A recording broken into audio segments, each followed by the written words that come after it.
ये मैदान से लेकर के सब पुरानी यादें स्वाभाविक रूप से ताजा हो जाती है।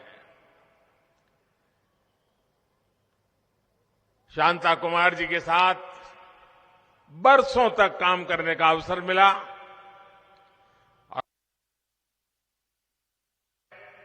जब मैं यहां रथ यात्रा करते हुए आया था तो हमारा रथ कोटला पोल होकर के गुजरा था और तब शाहपुर के बाजार में ऐतिहासिक सभा हुई थी और जिसकी चर्चा लंबे अरसे तक रही थी। हमारे कांगड़ा के चौधरी विद्यासागर जी, शाहपुर से हमारे राम रतन पटाकू जी, हमारे पालनपुर से कैप्टन आत्माराम जी, चंबा से किशोरीलाल जी, ऐसे अनेक साथियों के साथ लंबे अरसे तक काम करने का मुझे मौका मिला। और यहां किशन कपूर बैठे हैं, उनकी वो पुरानी जीप लेकिन कभी कभी हमें पहुंचा देती थी। साथियों, आज हिमाचल 21वीं सदी में विकास के जिस अहम पड़ाव पर है, वहां उसे एक स्थिर और मजबूत सरकार की जरूरत है। जब हिमाचल में स्थिर सरकार होगी, उसके पास डबल इंजन की ताकत होगी,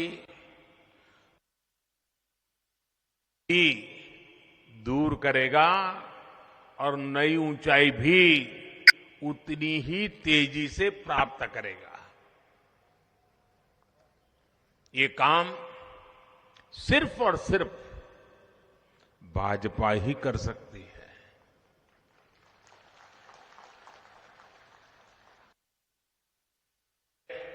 मैं हिमाचल भाजपा को विकास का नया संकल्प लेने के लिए, इतना अच्छा घोषणा पत्र बनाने के लिए बहुत बहुत बधाई देता हूं। हिमाचल भाजपा के 11 शुभ संकल्प यहां के विकास को नई ऊंचाई पर ले जाएंगे। साथियों, कांग्रेस कभी हिमाचल को स्थिर सरकार नहीं दे सकती है, न ही वो चाहते हैं। आप देखिए, आज जहां कांग्रेस की सरकारें बची हैं, गिन गिन करके 2 ही सरकारें बची हैं। एक है राजस्थान में और छत्तीसगढ़ में, और वहां से खबरें कभी विकास की आती है? नहीं आती है। वहां से खबरें आपस में झगड़े की ही खबरें रहती हैं। अगर यही चलता रहा तो राज्य का विकास हो सकता है क्या? हो सकता है क्या? नहीं, हाथ ऊपर मत करो, मुंह से बोलो, हो सकता है क्या? हाँ,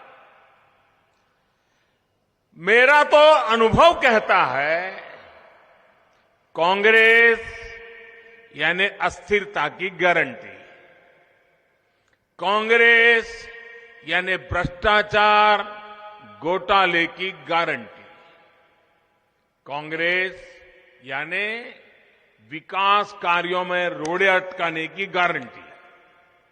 साथियों, भाजपा ने राजनीति में विकास को अपनी सर्वोच्च प्राथमिकता बनाया है। आज भाजपा की पहचान सुशासन से है, गरीब के कल्याण वाली नीतियों से है।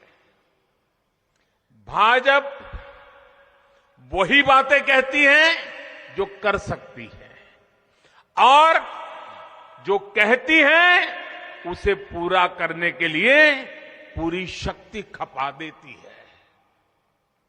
वहीं कई राजनीतिक दल सिर्फ और सिर्फ परिवारवाद और वोट बैंक की पॉलिटिक्स के भरोसे चल रहे हैं।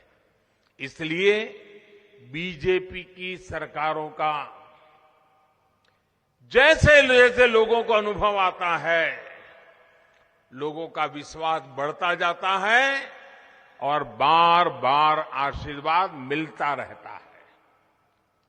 आपने 2019 के लोकसभा चुनाव में ये करके दिखाया है। भाजपा सरकार पूर्ण बहुमत के साथ फिर वापस आई। मध्य प्रदेश, गुजरात, हरियाणा, गोवा जैसे राज्यों में बीजेपी सरकारें कई बार सरकार में वापस आई है। अब तो इस बार उत्तराखंड के लोगों ने भी पुरानी परंपरा को बदलते हुए बीजेपी को ही दोबारा बिठाया। यूपी में भी 40 साल बाद ऐसा हुआ है जब कोई पार्टी फिर से जीत करके पूर्ण बहुमत के साथ लगातार दूसरी बार सरकार में वापस आई। मणिपुर में भी भाजपा की सरकार फिर से आकर के एक नया इतिहास बन गया है। अब इस स्थिति की तुलना आप जरा कांग्रेस से करिए, आपको हैरानी हो जाएंगी। इस तरफ नजर करेंगे जरा सोच करके, कांग्रेस का इतिहास क्या है और लोगों का कांग्रेस के प्रति गुस्सा कितना है। एक बार सरकार से गई तो फिर उसका वापस लौटना ही मुश्किल होता है। अब देखिए तमिलनाडु में वहां के लोगों ने करीब 60 साल पहले वहां से कांग्रेस को निकाला, अब तक वापस नहीं आई। 60 साल हो गए, घुसने नहीं देते। ये पश्चिम बंगाल देखिए, त्रिपुरा देखिए, वहां के लोगों ने 50 साल हो गए कांग्रेस को हटाया। 50 साल पहले 50 साल में पैर नहीं रखने दिया उनको। उत्तर प्रदेश, बिहार और गुजरात के लोगों ने कांग्रेस को करीब 40 साल से सत्ता के बाहर करके रखा हुआ है। कितना गुस्सा होगा आप अंदाज कीजिए। उड़ीसा के लोगों ने भी कांग्रेस को करीब 30 साल से सरकार में आने से रोक रखा है। नागालैंड में भी कांग्रेस करीब 25 साल से लगातार चुनाव हार रही है। आज दिल्ली, पश्चिम बंगाल, आंध्र प्रदेश, नागालैंड, सिक्किम, कई ऐसे राज्य हैं जहां कांग्रेस का एक भी विधायक नहीं है। भाइयों बहनों, कांग्रेस का आधार आज भी परिवारवाद ही है। ऐसी कांग्रेस पार्टी हिमाचल के लोगों की अपेक्षाओं को, आकांक्षाओं को कभी पूरा नहीं कर सकती।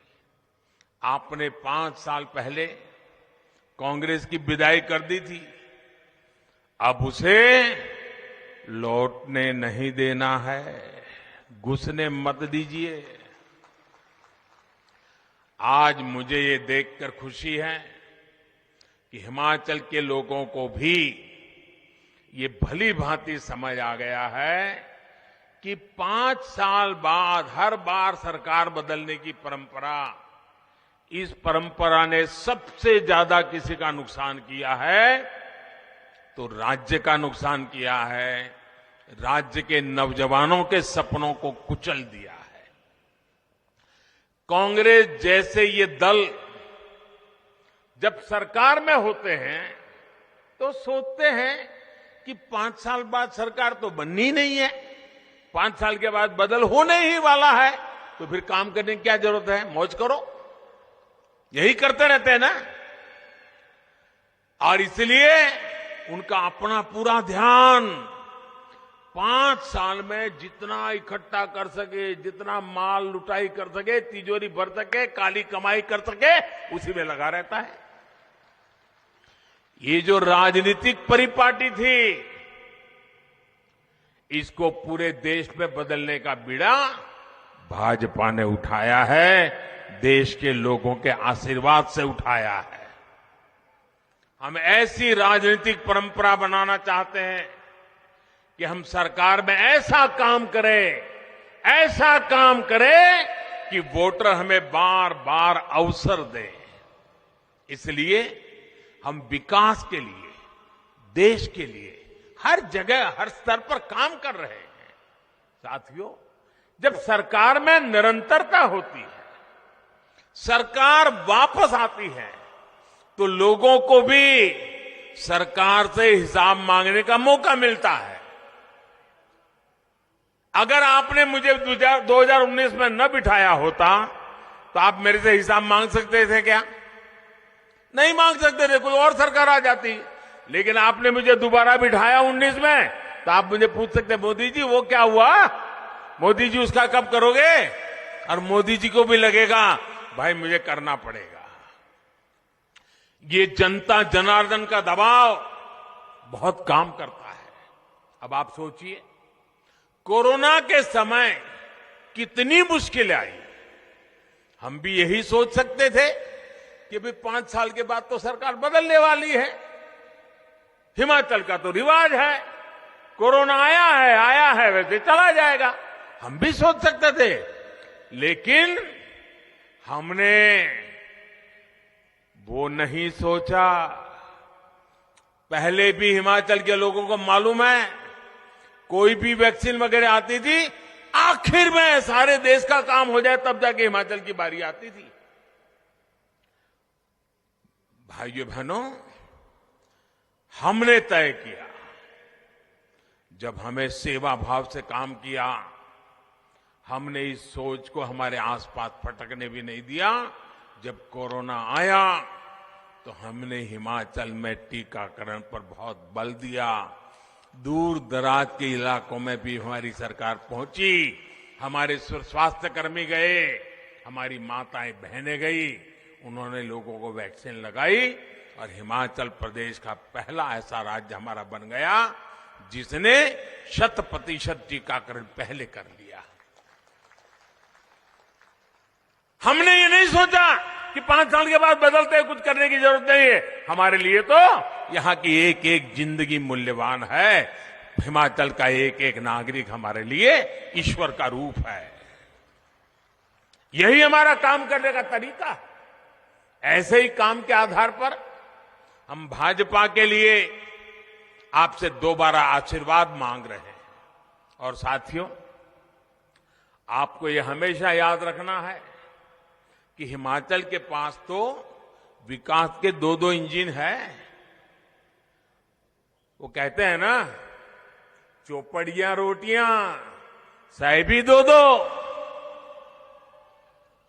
इससे कैसे काम होता है ये भी मैं आपको बताता हूं। केंद्र सरकार ने उज्ज्वला योजना चलाई, हिमाचल भाजपा सरकार ने गृहिणी योजना से उसमें हजारों और बहनों को भी जोड़ दिया। केंद्र ने आयुष्मान योजना के तहत 5 लाख तक की फ्री इलाज की सुविधा दी। हिमाचल में भाजपा सरकार ने हिम केयर के तहत इसमें लाखों और साथियों को जोड़ दिया। केंद्र सरकार ने गरीब को पक्के घर देने की योजना शुरू की। 2014 से लेकर 2017 तक कांग्रेस की सरकार थी। याद रखना, ये होते हैं तो क्या होता है, मोदी दिल्ली में बैठ करके कितना ही करना चाहेगा, लेकिन अगर यहां कांग्रेस वाले बैठ गए तो कुछ भी नहीं होने देंगे। मोदी कितना ही कहे कि हिमाचल मेरा घर है, हिमाचल मेरा घर है, मुझे ये करना है, वो करना है, वो करने नहीं देंगे। और ये मैं उदाहरण से बताता हूं आपको। 2014 से लेकर 2017 दिल्ली में आपने मुझे बिठाया और यहां पर कांग्रेस की सरकार थी। हमारा निर्णय था कि हमें लोगों को पक्के घर देना है। जिसके पास पक्के घर नहीं है उनको पक्के घर देना है।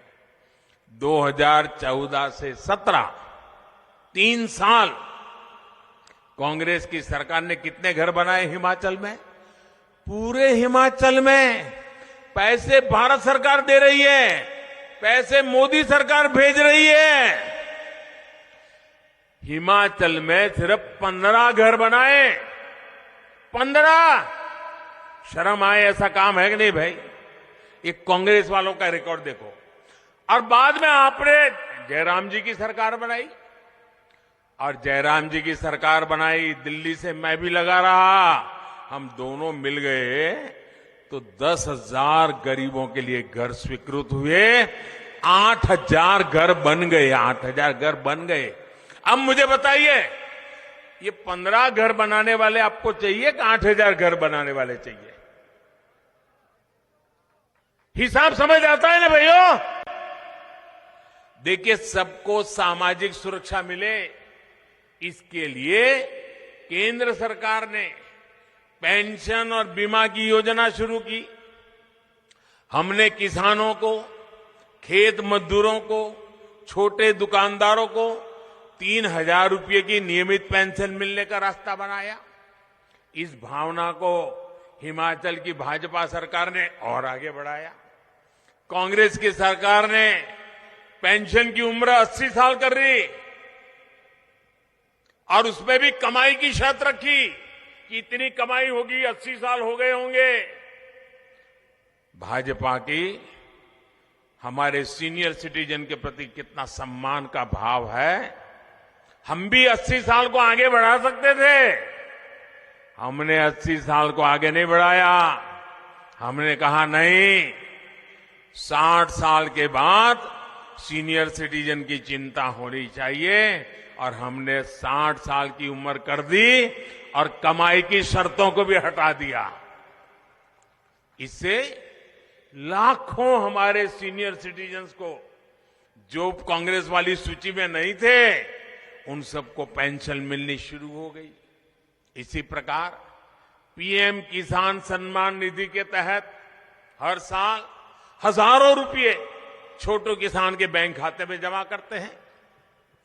अब हिमाचल भाजपा ने कहा है कि 8 दिसंबर के बाद जब फिर नई सरकार बनेगी तो इसमें 3,000 रुपये हिमाचल सरकार भी और बढ़ा देगी। ये होता है विकास का डबल इंजन। साथियों, कांग्रेस ने अपने राज में कैसे हिमाचल को धोखा दिया है, मैं इसका एक और उदाहरण आपको देना चाहता हूं। जब केंद्र और हिमाचल में कांग्रेस की सरकार थी, वहां भी कांग्रेस, यहां भी कांग्रेस, तो उन्होंने क्या किया? कांग्रेस ने तय किया कि हिमाचल को जो विकास के प्रोजेक्ट मिलते हैं उसमें 100 में से 40 रुपये हिमाचल की जनता को देने ही होंगे। अगर 40 रुपया हिमाचल की जनता नहीं देगी तो दिल्ली 60 रुपये भी नहीं देगी। काम लटकेगा, अटकेगा, भटकेगा। अब हिमाचल जैसा छोटा राज्य हर चीज में 40 रुपया कहां से लाएगा? यहां के हमारे पहाड़ी लोग, भले भोले लोग, ईमानदारी से जीने वाले लोग, ये 40 रुपये कहां से लगाएंगे? सरकार की तिजोरी में पैसा आएगा कहां से? नतीजा ये हुआ कि हिमाचल में विकास की सारी योजनाएं ठप हो गई। जब आपने मुझे दिल्ली भेजा, मुझे जिम्मेवारी दी, मैं तो हिमाचल से बहुत परिचित था। यहां क्या करेंगे तो हिमाचल का भला होगा, हम क्या करेंगे तो हिमाचल के नौजवानों का भाग्य सुरक्षित होगा, ये मैं तो भली बात ही जानता था। हमने क्या कर दिया? हमने कहा भाई मैं हिमाचल को जानता हूं, ये 40 रुपये वाला निकालो। अब 90 रुपया भारत सरकार देगी, सिर्फ 10 रुपया टोकन हिमाचल को देना होगा। ये डबल इंजन की सरकार करती है भाई, तब हिमाचल आगे बढ़ता है। आज देखिए 5,000 करोड़, 10,000 करोड़, 20,000 करोड़ रुपए ऐसे बड़े बड़े प्रोजेक्ट हिमाचल को मिल रहे हैं। लगभग 50,000 करोड़ रुपए के तो सिर्फ नेशनल हाईवे से जुड़े प्रोजेक्ट आज हिमाचल को चल रहे हैं। आज पूरे हिमाचल में 4 लेन नेशनल हाईवे पर काम चल रहा है। शिमला, बिलासपुर, हमीरपुर, मटौर हो, पठानकोट, पालमपुर, गगल मंडी हो, ये प्रोजेक्ट जब पूरे हो जाएंगे तो यहां आपके लिए सुविधा बढ़ेगी, टूरिज्म बढ़ेगा। भाइयों और बहनों, आज जब हम आने वाले 25 साल में विकसित भारत के निर्माण की बात करते हैं तो उसमें हिमाचल के युवाओं की भी बड़ी भूमिका है। इसलिए हमारी डबल इंजन की सरकार युवाओं के लिए लगातार नए मौके बना रही है। अभी केंद्र सरकार ने 10 लाख नौकरी देने का अभियान चला रखा है। जैसे ही यहां भाजपा की सरकार बनेगी, हिमाचल में भी रोजगार मेलों का अभियान तेज किया जाएगा। साथियों, हिमाचल का औद्योगिक विकास भी यहां रोजगार के नए अवसर बना रहा है। आप भी देख रहे हैं कि अब bulk drug park, medical device park Himachal को मिल रहे हैं। हिमाचल देश के उन 3-4 राज्यों में से हैं जहां ये उद्योग लग रहे हैं। कॉमन सर्विस सेंटर ने यहां लोगों की सुविधाओं भी बढ़ाई है और युवाओं को रोजगार भी दिया है। अब भविष्य ऑप्टिकल फाइबर के मजबूत नेटवर्क का है, 5G का है। हिमाचल के नौजवानों को, हिमाचल के जीवन को हर क्षेत्र का कायम करने की क्षमता, ये कायाकल्प होगा 5G से होने वाला, 5G से होने वाला है। इससे दूर दराज के गांवों में भी शहर के स्कूलों की तरह ही अच्छी पढ़ाई सुलभ हो जाएगी। 5G से घर बैठे ही शहर के बड़े अस्पतालों के डॉक्टरों की जांच हो पाएगी, घर बैठे ही दवाएं मंगा पाएंगे। साथियों, हिमाचल को बने 75 साल हो रहे हैं, लेकिन लंबे समय तक यहां सिर्फ एक सरकारी यूनिवर्सिटी थी, 2 मेडिकल कॉलेज थे। इंजीनियरिंग और बिजनेस की पढ़ाई के लिए तो स्कोप ही नहीं था। कांग्रेस को इतने साल अवसर मिला, लेकिन कांग्रेस ने हिमाचल के युवाओं के लिए कोई काम नहीं किया।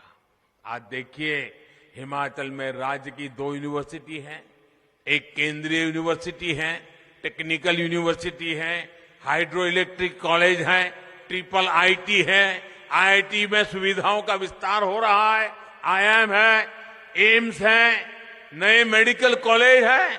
ऐसे अनेक संस्थान जो कभी हिमाचल का सपना होते थे, वो आज हकीकत बन गए हैं। ये काम किसने किया? ये डबल इंजन सरकार का काम है, जिसका लाभ हिमाचल के युवाओं को, पूरी आने वाली पीढ़ी को मिलने वाला है। भाइयों और बहनों, भाजपा हिमाचल के युवाओं के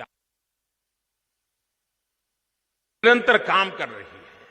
हिमाचल के लिए भाजपा का जो संकल्प पत्र आया है, उसमें भी इस पर भी फोकस किया गया है। हेरिटेज टूरिज्म, जो हमारे ये मंदिर है, ये तीर्थ है, ये कितनी बड़ी ताकत हिमाचल के पास है। जब इनका विकास होगा, यहां सुविधाएं बढ़ेगी, तो टूरिज्म का कितना विस्तार होगा। इतने साल यहां कांग्रेस रही, क्या कांग्रेस ने हिमाचल की इस ताकत की बात की? कभी नहीं की, क्योंकि उसे ना तो हिमाचल के युवाओं की चिंता है, ना ही हमारी आस्था के प्रति उनकी आस्था है। साथियों, हिमाचल को हमें भविष्य के लिए भी आज ही तैयार करना होगा। आज देश और दुनिया से कितने लोग हिमाचल वर्क फ्रॉम होम का लाभ लेने आगे आ रहे हैं। ये अधिकतर आईटी से जुड़े साथी हैं। अगर हिमाचल में ही अलग अलग क्षेत्रों में आईटी से जुड़े उद्यम लगे तो कितना फायदा होगा। हिमाचल में रिसर्च और इनोवेशन के लिए बहुत स्कोप है। देश की राजधानी से निकट होने के कारण यहां कॉन्फ्रेंस टूरिज्म के लिए भी बहुत संभावनाएं हैं। मुझे खुशी है कि हिमाचल भाजपा ने इस दिशा में भी संकल्प लिया है। भाइयों और बहनों, मैं आज आपको एक और बात याद दिलाना चाहता हूं। कांग्रेस की सरकार इतने दशकों तक रही है, लेकिन सबसे अधिक उपेक्षित देश की महिलाएं थी, बहन बेटियां थी। आपने तो 2014 से पहले के 2 दिन देखे हैं। आपने मुझे अपना बेटा समझकर आशीर्वाद दिया। मैंने भी ठान लिया कि पीढ़ियों से जो आपको समस्या आ रही हैं, उन्हें आप पूरे करके ही रहूंगा। इसलिए हम जन्म से लेकर उम्र के आखिरी पड़ाव तक महिलाओं की हर चुनौती को दूर करने का प्रयास कर रहे हैं। गर्भावस्था के दौरान शिशु को पौष्टिक खाना मिले, इसके लिए हमने मातृ वंदना योजना चलाई। महिलाओं के बैंक खाते में पैसे भेजने शुरू किए। शिशु का जन्म अस्पताल में हो, इसके लिए भी अभियान चलाया। बेटी को कोख में ही ना समाप्त कर दिया जाए, इसके लिए बेटी बचाओ बेटी पढ़ाओ जैसे जन आंदोलन शुरू किए। बेटी जब बड़ी होकर स्कूल जाने लगे तो शौचालय ना होने की वजह से स्कूल ना छोड़े, इसके लिए करोड़ों शौचालय बनाए। बेटी की शिक्षा जारी रहे, इसके लिए सुकन्या समृद्धि योजना के में इतना ज्यादा ब्याज दिया, बेटी बड़ी होकर कुछ अपना काम कर सके, इसके लिए बिना गारंटी मांगे लोन देने वाली मुद्रा योजना हमने शुरू की। बेटी अगर सैनिक स्कूल जाना चाहे तो उसके लिए भी हमने सैनिक स्कूल के द्वार खोल दिए। बेटी अगर सेना में अफसर बनना चाहे तो तीनों सेनाओं में हमने बेटियों के लिए रास्ते बना दिए। बेटी को रसोई में लकड़ी का धुआं ना सहना पड़े, इसके लिए उज्ज्वला का गैस कनेक्शन दिया। बेटी को पानी के इंतजाम के में परेशान न होना पड़े, इसके लिए हमने हर घर पाइप से पानी देने की योजना को आरंभ कर दिया। बेटी को अंधेरे में ना रहना पड़े, इसके लिए हमने सौभाग्य योजना से मुफ्त बिजली कनेक्शन दिया। बेटी पैसे की कमी की वजह से अपनी बीमारी छिपाए नहीं, इसलिए हमने उसे आयुष्मान कार्ड की ताकत दी। बेटी का घर की संपत्ति घर पर भी अधिकार हो, इसके लिए पीएम आवास के घरों में से उसे संयुक्त भागीदारी दी। बेटी के नाम पर मकान देने का निर्णय किया। माताओं बहनों, बेटियों के लिए ऐसे ही काम ये डबल इंजन सरकार करती है, करती रहेगी और ज्यादा करना चाहती है। मुझे आपके आशीर्वाद चाहिए। और इसलिए मैं देख रहा हूं हिमाचल के राजनीतिक रिवाज को बदलने की जिम्मेदारी हमारी माताओं बहनों ने उठाई है। हमारी माताओं बहनों ने मोर्चा संभाला है, और जब माताओं बहनों का आशीर्वाद मिल जाता है ना, दुनिया की कोई ताकत उसको हिला नहीं सकती। भाइयों, आपको आने वाले दिन है, अब आपके पास 2-3 दिन बचे हैं। 12 तारीख को मतदान है। भारी संख्या में मतदान करोगे ना? मतदान करोगे ना? सुबह सुबह मतदान करने निकलोगे? अच्छा, मैंने अभी जो बातें बताई वो घर घर जाकर के बताओगे? जरा जोर से बोलो तो मुझे समझ आए। घर घर जाके बताओगे? हर घर जाकर के मिलोगे? मतदाताओं से बात करोगे? अच्छा, मेरा एक काम करोगे? आप लोग करोगे? ऐसे नहीं, पूरी ताकत से वहां से आवाज आनी चाहिए। करोगे? मेरा एक काम करोगे? पक्का करोगे? देखिए, घर घर जाना है, जाकर के कहना है कि मोदी जी आए थे, समय के अभाव में आपके घर तक तो नहीं आ पाए, लेकिन मोदी जी ने आपको प्रणाम भेजा है। मेरा इतना संदेश दे देंगे, हर जाकर के मेरा प्रणाम पहुंचाएंगे, उनके आशीर्वाद लेंगे। भाइयों बहनों, ये आशीर्वाद ही नया रिवाज बनाएंगे, फिर भाजपा सरकार बनाएंगे।